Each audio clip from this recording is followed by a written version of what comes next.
भारती प्रीतम प्यारी की भटवारी नटवारी ध्रुवनि मृग चितवनि करवारी ध्रुवनि लट लट कनि छवि न्यारी। श्रीमद् सद्गुरु सरकार की जय। श्रीमद् युगल सरकार की जय। क्या है स्वास्थ्य? इसका अर्थ क्या है? क्योंकि शब्दों के अंदर ही अर्थ छिपा होता है, तो आप बता सकते हैं स्वास्थ्य किसे कहते हैं? स्वास्थ्य शब्द का यदि हम संधि विच्छेद करते हैं, शव प्लस अस्त, स्वस्थ। शव का मतलब होता है शरीर, अस्त का मतलब स्थित, विद्यमान। किसके अंदर स्थित? शरीर के अंदर। क्या है विद्यमान रहना? शरीर के अंदर क्या है जो हमेशा विद्यमान रहना जरूरी है? वो है हमारी चेतना। क्या है? चेतना।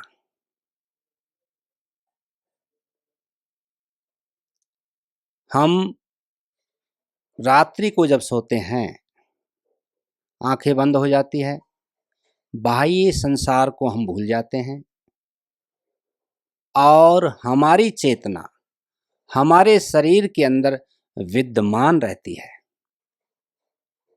यदि सोपन न हो तो,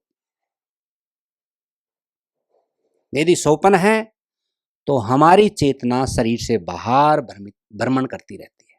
उस समय शरीर में एक ऐसा आनंद अनुभव होता है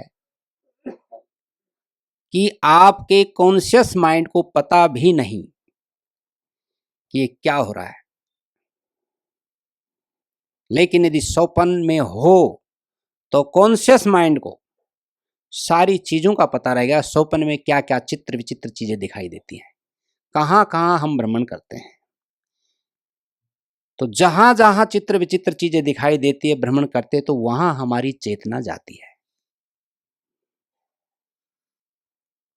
जीएम साहब बता रहे थे कि जो हमारी जो ऊर्जा एनर्जी जो है, जिसको हम जीवन शक्ति कहते हैं, वो हमारे शरीर में विद्यमान रहना बहुत जरूरी है।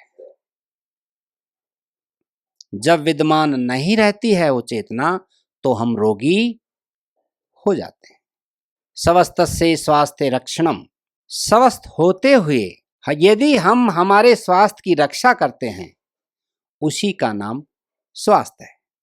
आप फिलहाल मानो स्वस्थ हैं, और स्वस्थ होते हुए यदि आपके माइंड के अंदर, दिमाग में यदि ऐसा जुनून जगे, एक ऐसा सिद्धांत आपने अपना लिया कि हम ऐसा करेंगे जो कि जीवन में कभी हम रोगी नहीं होंगे, यदि वो सिद्धांत यदि आपने अपना लिया, तो वास्तव में कभी आप रोगी नहीं होंगे। किसी भी प्रकार का कोई रोग नहीं हो सकता, क्योंकि आप प्रकृति के समीप हो।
एक पंडित थे, वो जो भी कुछ खाते थे या कुछ घर में आता था, सबसे पहले मंदिर में जाके भगवान को भोग लगाते थे, पहले चढ़ाते थे उनको, उनके सामने रख देते थे। तो उनकी इस आदत से उनकी जो वाइफ थी, वो बहुत परेशान थी, उनको अच्छा नहीं लगता था।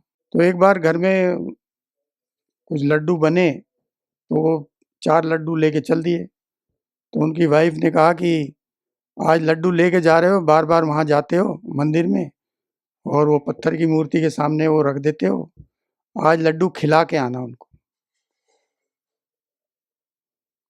तो उनको ये बात लग गई और वो मंदिर में गए, लड्डू सामने रख दिए और भगवान से प्रार्थना करने लगे कि भगवान भोग लगाओ, अब ये लड्डू खाने हैं आपने। अब क्या हुआ कि भीड़ लग गई वहाँ पे, सुबह से शाम हो गई, लड्डू रखे हुए हैं, वो बैठे हुए हैं।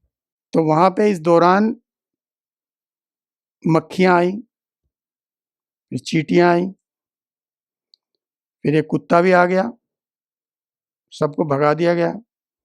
फिर एक बाहर भिखारी बैठा था, वो कहने लगा सुबह से शाम हो गई, तुम्हें ये लड्डू मुझे ही दे दो, मैं खा लेता हूँ, उसको भी भगा दिया। तो लोगों ने कहा भी ये तो पागल हो गया है, भगवान को ऐसे खाने आते हैं लड्डू।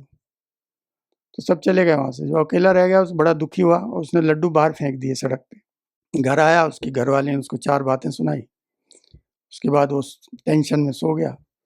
रात को भगवान सपने में आए, कहते हैं मैंने कई बार कोशिश की तुम्हारा भोग खाने की, तुमने मुझे खाने ही नहीं दिया। पहले मैं मक्खियों के रूप में आया, फिर मैं चींटियों के रूप में आया, फिर मैं कुत्ते के रूप में आया, फिर मैं भिखारी के रूप में आया और फिर तुमने वो बाहर फेंक दिया, तो मुझे मिट्टी के सना हुआ वो भोग खाना पड़ा। क्योंकि जब उसने बाहर फेंक दिया तो कुत्ता भी उस पे झपट गया, भिखारी भी आ गया, चींटियाँ भी आ गई, सब आ गए वो जो पहले आए थे। तो तब वो जब सुबह उठा है, उसकी नींद खुली है, फिर मंदिर में जाके रोया है बुरी तरह से और फिर उसकी वाइफ का भी दिमाग सही हुआ है, जो पहले ठीक नहीं था। तो ये एक सच्ची कहानी है, इस तरह से भी होता है यदि हमको विश्वास है तो भगवान के ऊपर।